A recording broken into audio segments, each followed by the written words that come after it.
Seriously, are we all good out there in TV land? Good afternoon, ladies and gentlemen.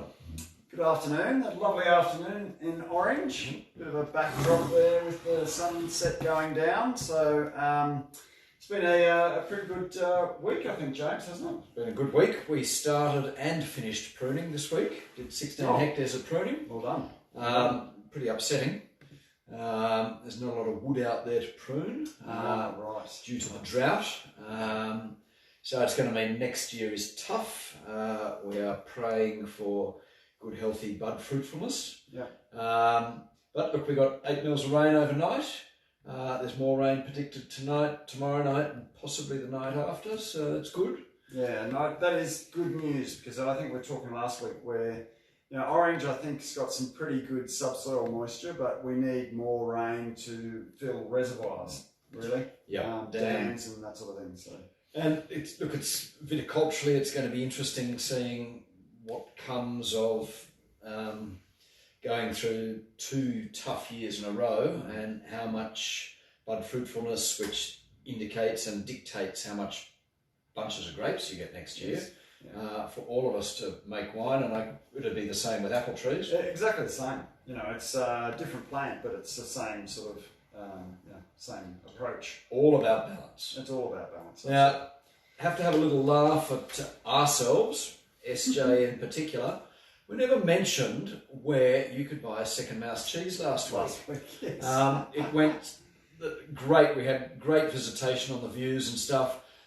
We had great fun. We had great comments.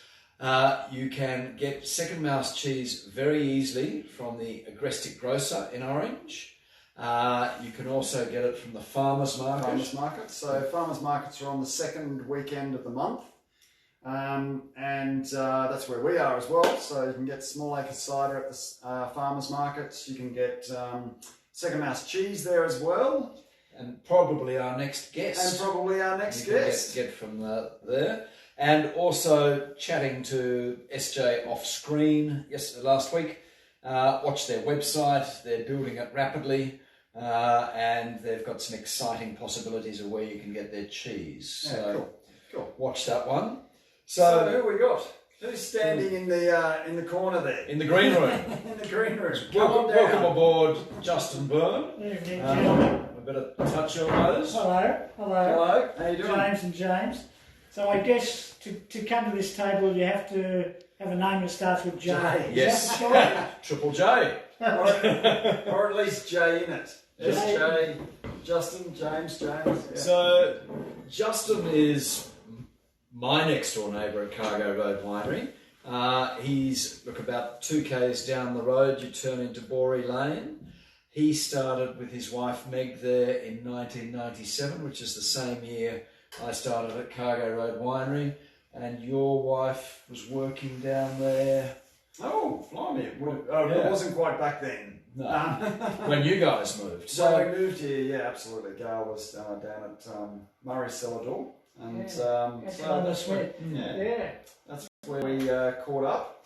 And it's been interesting to watch you guys develop Straw House over the years. So tell us a little bit more about it. Yeah, well that's a bit of the history really. Absolutely. Canola Smith was really an important part of the beginning of the Straw House story. We planted next to Murray and planted varieties that he didn't have. So we were his vineyard predominantly Cabernet and Merlot Franc and a little bit of Shiraz and then Chardonnay on top of that. And so we chose Semillon and Sauvignon Blanc to sort of complement that and Shiraz. And I think it's interesting how part of it is climate change, but part of it's also viticultural understanding that in the early days Cabernet was seen to be the red variety, and it's really shifted quite a lot. And Shiraz is front runner in terms of red plantings across the region by a long way now. But Chardonnay's still the white wine of choice across the region in terms of the number of hectares in the ground and probably its prominence in the market. And Riesling, like the local drop, is a really good example of the Cool Climate White, and we do a pretty smart Semillon. Very. So why that piece of land, Justin? Why did you? It was the right size, James. So it made it the right price. Economically achievable. Right. Look, we had a very similar discussion with Small Acre Cider. We were, very starry-eyed and thinking, let's go to the Yarra Valley. But quickly rethought that one, considering the land prices down there. So a little bit the same for us. It was the right size and the right price for the piece of land. Part of it was the co-location. True. Like the steps were. We came to Orange in the 80s initially, but we lived in town. But in the 80s, it was really exciting. You know, Knoll Smith had put grapes in, John Swanson here had put grapes in, Stephen and Rhonda had put grapes in at Bloodwood, and those brands were sort of the pioneers of the region, and that was pretty exciting. We went back to Sydney, but I'd been seriously bitten by the bug, so I was coming up every vintage, work with Murray, and then he would come to Sydney and stay with us, and eventually he said, the business is getting bigger than just me. Why don't you come and work with us? Yeah. Okay, all right. So I sat around for a year or so, and then he came and said the block next door is going to be available. So, okay. You should have a look at it. Yeah. And we went, oh, okay, that's a bit more serious. That would get us there with, some skin in the game.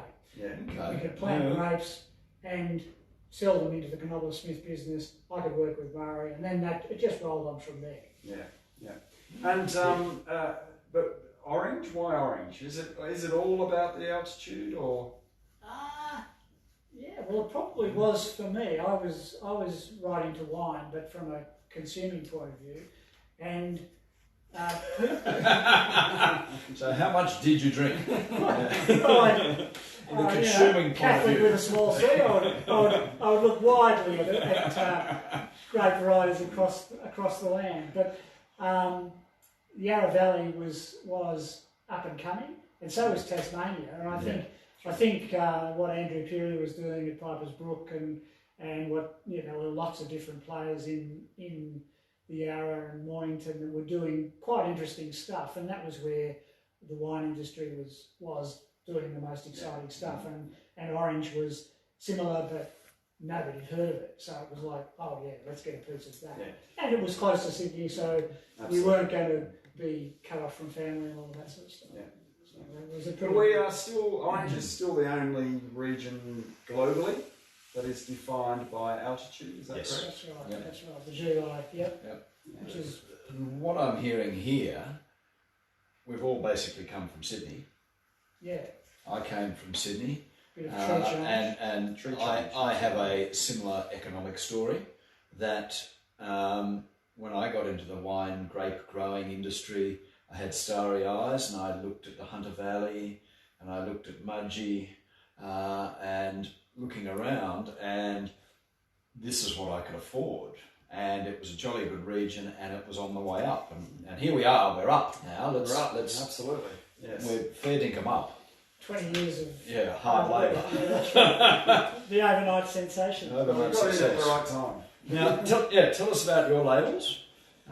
Why Straw House? Well, the vineyard was potentially going to be called something else, but until we, because we planted the vineyard before we built the house, but we built the house out of straw bales. So for anyone who hasn't come across that sort of technology, it's sort of very low tech technology. We're actually using bales of straw, so they're this long and this wide. So the walls in the house are this deep. Yes.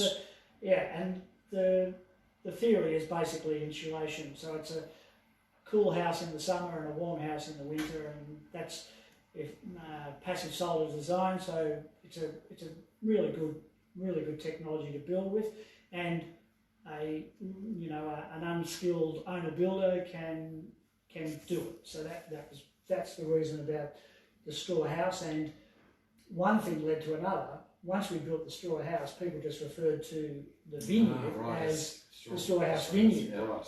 and that's just over there. Yes. So we were pointing at it from the Knoble Smith deck. So, where do you live? Oh, I live over there in the straw In the house, straw house. next to the straw house vineyard, and then Right. one thing led The to straw another. house that you and Meg built. That's right. Good. Yeah, and so the label has developed from that with 3 little pigs and a bit of a wolf. Yeah. It looked on our advertising tile. It looked good. We kind of got the wolf's hand reaching around the corner, so it's cool. Yeah, so then there's the little bit of story to that is that what we're trying to do is keep the wolf from the door. On the door. So that means buy wine. Please buy wine and cider. But I brought this evening. What have you brought for us this evening? I've brought a rosé which is a Merlot rosé. So well, as you guys know, you can make rosé, and rosé is a style, so you can make rosé from whatever you like, really. Any red grape? Until the French. Well, has been known to be made from a white grape and touched up with some, but that's frowned upon by purists, and I'd count myself as a purist in that. But so this is whole bunch pressed in a big basket press. So the colour is basically the time it took to press it. Yep. So it's that sort of pale salmon pink or onion skin, or however you might describe it, but it is a pale, much more of a French oak rosé, not a pink rosé style. Now, for those that, because I do have people ask me this question about rosé,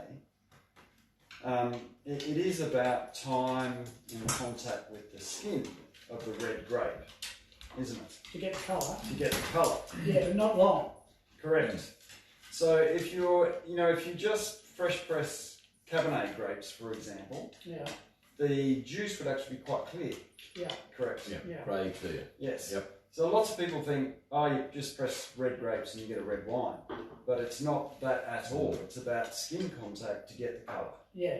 But basket press, you get a fair bit of skin contact. okay. So Yeah. the juice comes pretty much like this, and that's you don't really need to do a lot with it as long as you understand the cycles, so that you're pressing over enough time. Yes. Yep. Yeah. Okay. But basket press is not an obvious way to do it, because you normally do it in an airbag press, but you use what you've got.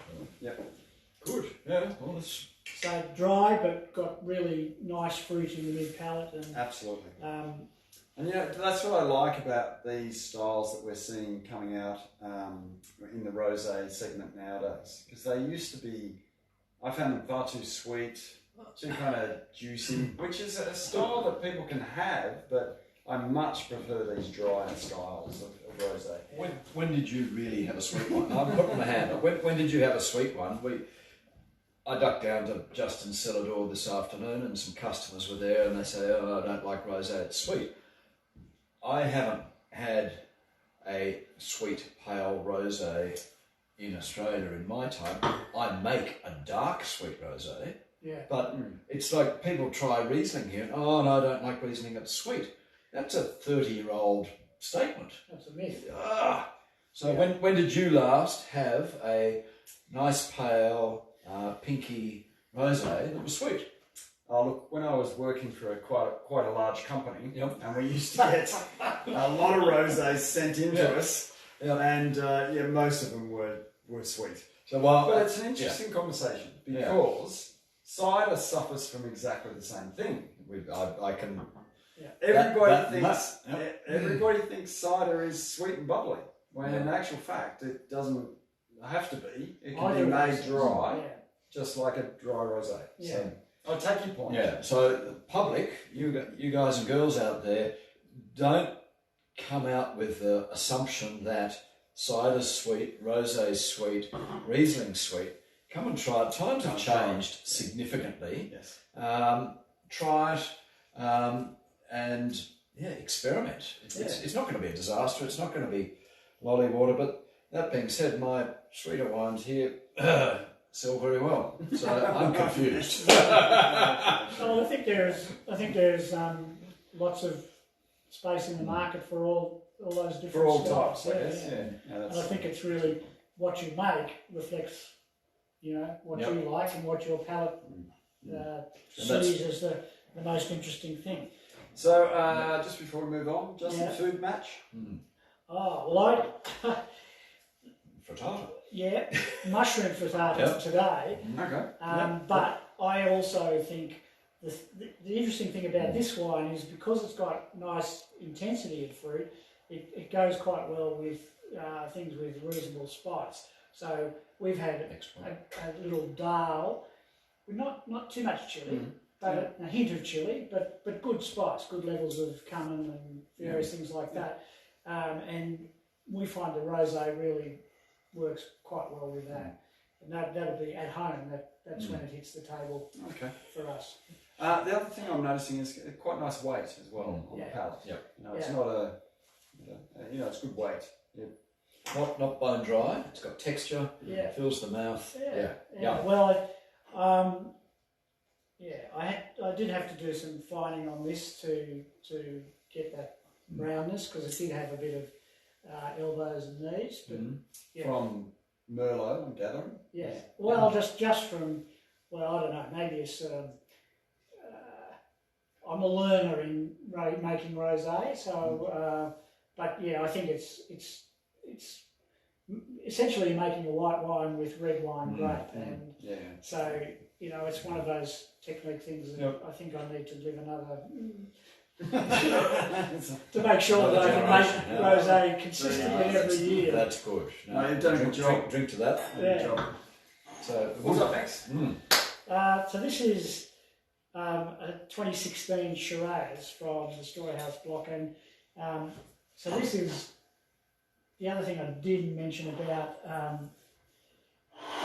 the Storehouse vineyard is that it's an unirrigated vineyard, so it has it's got it's a low cropping. It gives a good intense fruit, but without being huge. Yeah. Look, first thing, intensity of fruit, and when I stuck my nose in there. Yes. Yeah. So this is a 2016, which was quite a warm growing season with a bit of rain at the end, which caused a little bit of angst. Yeah. But we got through it. Yeah. That's So good. 18 months in barrel, no new barrels, but would have been half 1 year, 1 year wood, all French, and really just giving it, it's unfined, unfiltered, and we just allowed it to do its own thing, basically. And that's probably our approach in general, to not try to add any serious winemaking. So to go unfiltered, Let nature do its thing. To go unfiltered, you're racking it how many times? And we'll explain racking. So we rack it off gross lees early, and from pressing, you press to tank and then rack off the gross lees, so it would be on fine lees to barrel. So racking off, we're not telling the public. dog. We're not telling the dog to leave. Racking off is you have a vessel, a tank or a barrel, and it's full of wine, and you suck or pump, or you let it settle, and the sludge, a bit like the sludge you might see in that We South call it Australian sediment you might see in a Nice South Australian beer, and you suck off the beautiful, clear liquid wine at this point in time, and you leave the sediment, the lees, behind. You toss those out, clean your barrel, back in. So and that helps keep the wine fresh. Yeah. In what we're doing in this red wine. Yeah. So we would do, depending on the number of batches, so we would keep each batch of fermenters separate in different barrels and rack them separately until we've made blending decisions, which we would make after spring of the year of vintage. So it's gone through Malo. Yeah. Have you talked about Malo before? No, John? so you lead in. So malolactic fermentation is the acid softening process that all red wines Yep. do, and most white wines that are made in barrel do without intervention. If you don't, you have to stop it if you don't want it to happen. But it's basically a secondary fermentation that changes malic acid to lactic acid, and it softens the acid in the wine, whatever the wine is. It's in white wine, particularly in Chardonnay, it can have quite a distinctive butterscotchy sort of character, which was all the rage in 1980s Chardonnays. You know, very big Malo with new oak, which is one expression of it. Really, from a flavour point of view, you would never know that this is started a malolactic fermentation, but it has. So we would rack in springtime after Malo, and that would be when we'd sulphur as well. So we'd then be going, okay, we're into maturation. We're confident the wine's gone through Malo naturally, and then sulphur up the barrels and let them. And we wouldn't have blended anything at this point. They would all be in their fermentation lots. You know, fermentation 1, 2, 3, or whatever. And we would make the blending decisions in about 12 months when we're getting ready for the next vintage, and we want to know what barrels we've got available. Do we need, you know, how much? Are we going longer than 12 months? Yes. You know, we're going to keep the wine longer, which we did in this case. So we kept it in barrel 18 twice as many barrels. Yeah, it was a bit of a juggle with the 17, but that was okay. Good. And just your approach to building your house, Yes. is that a similar philosophy approach that you take to your vineyard? Yeah. A sustainable idea, So that's using what straw bales are essentially waste material, or they're used for mulching. Yeah. But in 30 years ago, it was burned. So, Stubble. That's right. Yeah. And it's not allowed We'd to. see it here in summer. It's not allowed to be burnt anymore. So you had that promoted finding a use for it. Yeah. And there are lots of uses for compressed straw in building and stuff like that. Anyway, we use some of that in our building, and we use some bales, and we use a lot of recycled timbers and things that we could find, not necessarily buy. Yeah. Cool. Okay. And not necessarily buy new. Yeah. And straw house available around town and at cellar door? Yep. And online. And So we have Orange Farmers Ridge Farmers Market. Orange Ranges Farmers Market. Second Saturday of the month. Justin and/or Meg will be there. And around town in retail and on local lists, and in Sydney in various little places, Blue Mountains as well, and also at the new cellar door. Excellent. So I ducked down to Justin's new cellar door today. I went there in February and I saw the grass patch last year. So in January, February, it was 80% done. I'll give you credit. 95%. But fantastic. And part of what we're doing here today and what we've been doing over the last many, many weeks is, and it's a question we get asked often in the cellar doors, and you guys will get it as well, does everyone get on in this town? And smart people work together is my answer. So the smart ones all work together, and we're in this together. So I ducked down this afternoon to see the finished cellar door, and sensational. I love, I watched it a little bit being built, wasn't there often enough, but fantastic timbers, raw timbers, tung oil, which a lot of people wouldn't have heard of. Everything gets varnished or painted these days. So really worthwhile booking in and having a tasting. Yeah, there's a booking schedule on the website, and we're keen to see anybody who's interested in wine. And so, And I'm getting down there soon. yes, yeah. You're welcome anytime. I had a sneaky quick rundown this afternoon. I thought I'd better get there, and it looks beautiful. And Justin, Fantastic. owner builder again, fantastic. Yeah. So where behind me is where Justin's place is. So we're on the same ridge, and you would be on the same soil. Yeah, well, you're a ridge closer to the west, to the east, so we're the next ridge Yep. going west. But yeah, I think I haven't looked that closely at the soil maps, but I would think that where the ridge tops coming off the north of Canobolas are all the good. Deep red basalt. Yeah. Yeah. Yep. So when I got here, the soil was a pH of 4.3, 4.5. Yeah. I've done a lot of work on my soil here. So we're looking at where I'm going. We're looking at two Shirazes. This is Oh, this is Shiraz. yeah. Okay. So and neighbouring Shirazes. This is a 2016 Shiraz as well. So I make mine. Most of my reds are bigger, richer, riper than other people in the region. Like it or not, customers decide. So, from a viticultural point of view, let me just ask. So you're picking on flavour or on pH or on? Oh, it all comes into the match. Yeah.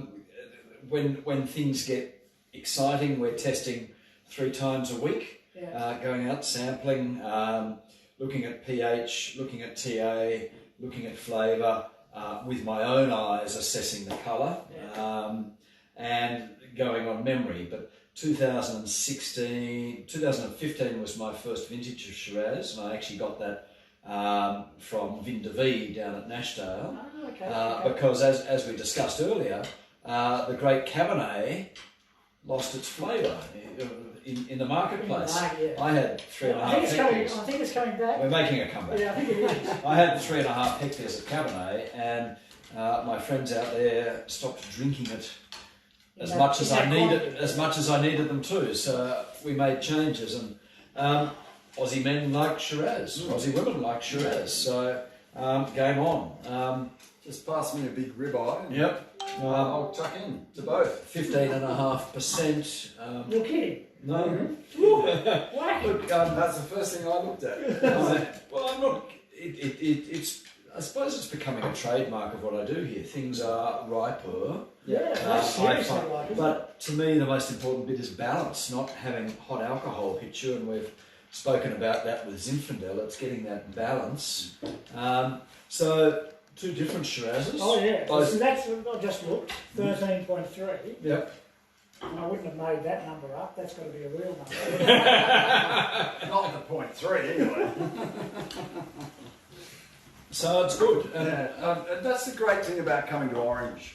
You can go to 2 different cellar doors, very close to each other, similar soil profiles, drink the same varietal, but get a completely different experience. Totally different wines, aren't they? Yeah. That's Tell us the about- amazing thing about wine, but it's also a great thing about Orange, with the number of cellar doors we have here and the different approaches to. Yeah, To but make- it isn't huge, it's No. big, but it's not. Balance and choice of oak. And, Yeah, well, tell us about that. Yeah, look, mixture of French and American, and we had some new barrels, particularly in the French side of things. Yeah. Our friend Gary, Yeah. so Saint Martin. Yeah, which is a nice firm tone to that oak. isn't So it? Saint Martin's involved with a few vineyards in Orange and supports our Vigneron Association. Yeah. So used that and enjoying that, and a mixture of barrels. I rack 4 times in different winemaking styles, and that's what it's all about around the world, not just Orange. I rack sort of 4, maybe 5 times a year, siphoning from one barrel to another, getting a thing happening, tumbling, getting oxygenation happening in the barrel, and then I do filter. I use cross-flow filtration, but you can't see, there's no fault in that one compared to that one. Oh, no. Different Just style. different techniques. Yeah. Yeah. Technique and different style. Wow. So, yeah, That's pretty good, James. that's cool. Yeah, I'm happy. I know what I'll be drinking tonight with the chops. Sure. Excellent. So- Come and join me. That's good. Part of what we're doing, when you, ladies and gentlemen, get on and plan your trip to Orange, You can go to as many cellar doors and cideries as you like, but Small Acres Cider's probably 5Ks from me. Oh, if Easy, maybe 4. Everyone keeps changing their numbers, but that's okay. It's easy. James would guide you from me to Justin, and Justin. The smart people work together. So plan your trip, book online. We're now open. We've got space to see each other. Winter's coming, so it's cold. So wear a jacket. Yeah, wear a jacket. We had couples out on the veranda this afternoon, and I don't know out there in Facebook and Instagram world if you can see the storms and rain on the horizon. It's fantastic. We had couples out there and discussing that. Wow, you can't wear your jumpers and jackets in Sydney seriously because you're out of a taxi or an Uber or a bus and you're into the elevator. But they sat out here on the veranda and enjoyed wine, and it was bracing but good. Yeah. So That's a lovely thing about Orange. We have 4 seasons rather than one mono season. Yeah. So next week, what should we do? Next week, James and I might do a bit of cooking. I reckon. We'll think of some interesting stuff to match with cider and wine. Rattle up the pans. Rattle Yes. up the pans. Yeah. No cider this week. I thought I'd let the wine guys have a crack. Very gracious. Very gracious. And it was lovely to see Justin here tonight Thank you for having me. from Straw House. Yeah. And you guys out there, have a great week, and we will catch up with you next week. So Have we got any questions, or have we got any suggestions for future topics and people? Anything coming in? Well, I've got plenty of positive comments. Yeah, cool. We can answer any questions afterwards if fire them at us. So, Excellent. So, we'll say good night. Have a good week, and it's good night from me, James. good night from me, James. Thank you for having me. Good night, from Justin. Bye. Cheers.